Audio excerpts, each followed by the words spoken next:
Se você ainda acredita que fugir pelo rio é uma opção, pare por 5 segundos e imagine a água abaixo do seu barco se abrindo em silêncio. Não como uma onda qualquer, mas como algo que respira, que sente seu peso, seu calor, seu medo. Não é mais sobre ataques isolados. É sobre domínio. É sobre território. A anaconda maldita controla cada metro do rio. Ninguém que entre ali consegue sair do mesmo jeito. Depois dos desaparecimentos, a comunidade ribeirinha vivia em alerta. Não havia para onde correr. O rio era estrada, alimento e sobrevivência. Abandoná-lo significava abandonar tudo. Permanecer significava conviver com a certeza de que algo gigantesco se movia sob a superfície escura, escolhendo quando atacar. O padrão havia mudado. Os ataques não eram mais apenas noturnos, começaram a acontecer ao amanhecer, no entardecer, em momentos imprevisíveis, como se a criatura tivesse entendido que o medo humano cria rotina. Em uma manhã nevoada, um barco com 3 irmãos atravessava um trecho considerado seguro, remando em silêncio. A água ao redor começou a formar círculos largos demais para serem naturais. O mais velho ordenou que acelerassem. O remo pareceu pesado, como se algo estivesse empurrando de baixo para cima. O casco inclinou violentamente. Por um instante, todos viram um corpo escuro e espesso atravessando sob eles, maior do que qualquer coisa possível. Quando o bote virou, não houve tempo para gritos prolongados. Apenas o som de madeira quebrando e água sendo engolida. A notícia se espalhou como febre. Ninguém mais fingia ser exagero. Pessoas trancavam portas, sabendo que não adiantava. Casas foram erguidas sobre estacas mais altas, mas logo perceberam que a anaconda podia se arrastar por terra. Pegadas profundas começaram a surgir na lama, distante da margem. Trilhas sinuosas que esmagavam vegetação grossa, como se fosse grama frágil. Um grupo armado tentou montar vigília noturna com refletores potentes, posicionando-se em pontos estratégicos para iluminar a superfície, mas a criatura não emergiu sob luz direta. Ela esperou. Quando um dos vigias se afastou para verificar um ruído na mata, foi envolvido pela cauda. A cauda surgiu silenciosa por trás, arrastando-o para o rio antes que os outros pudessem reagir. Os disparos que se seguiram acertaram apenas água e escuridão.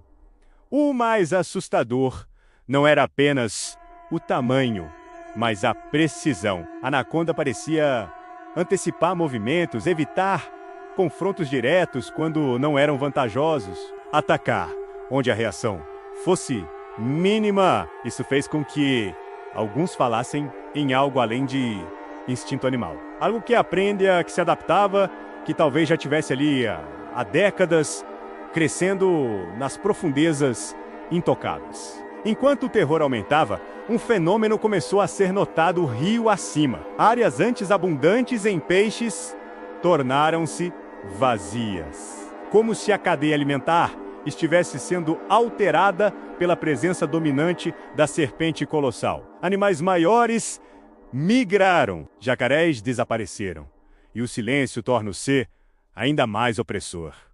A floresta parecia reconhecer um novo predador absoluto. Em uma tarde sufocante, um barco de resgate, vindo de outra região, tentou evacuar as últimas famílias que resistiam, carregando crianças e idosos. Por alguns minutos a travessia foi tranquila, até que uma sequência de ondulações surgiu, paralela à embarcação, acompanhando-a na mesma velocidade como se algo estivesse medindo distância, esperando o ponto ideal. Então a água explodiu ao lado direito, revelando parte do corpo monstruoso erguendo-se acima do nível do casco. Olhos amarelados fixos, mandíbula abrindo-se, com elasticidade impossível, o piloto tentou acelerar, mas o motor falhou como se tivesse sido atingido por algo submerso.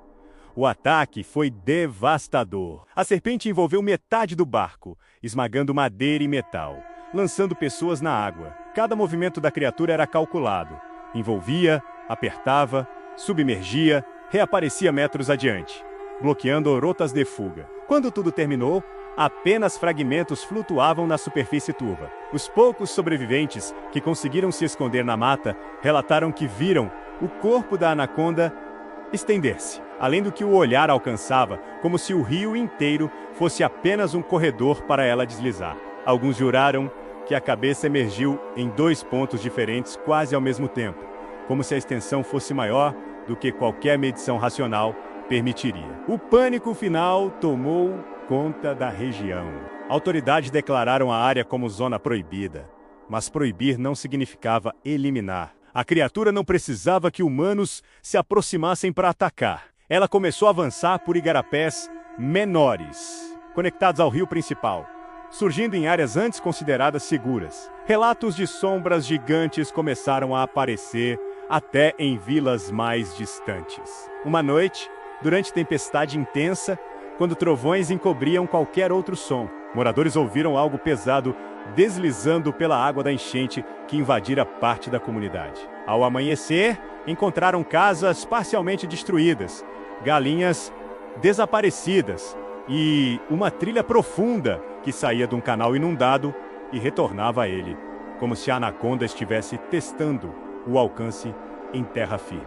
Alguns começaram a acreditar que não era mais questão de fome, mas de expansão, que a criatura estava consolidando domínio, empurrando humanos para fora do território que agora considerava seu.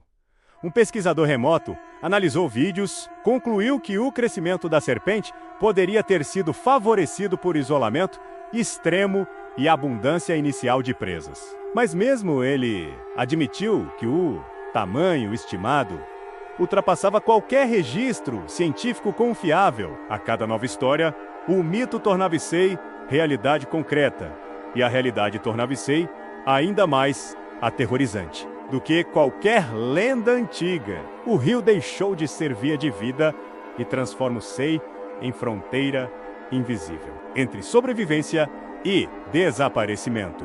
Aqueles que ainda ousavam atravessá-lo faziam-no em silêncio absoluto, sem lanternas, sem motores barulhentos, como se pudessem passar despercebidos.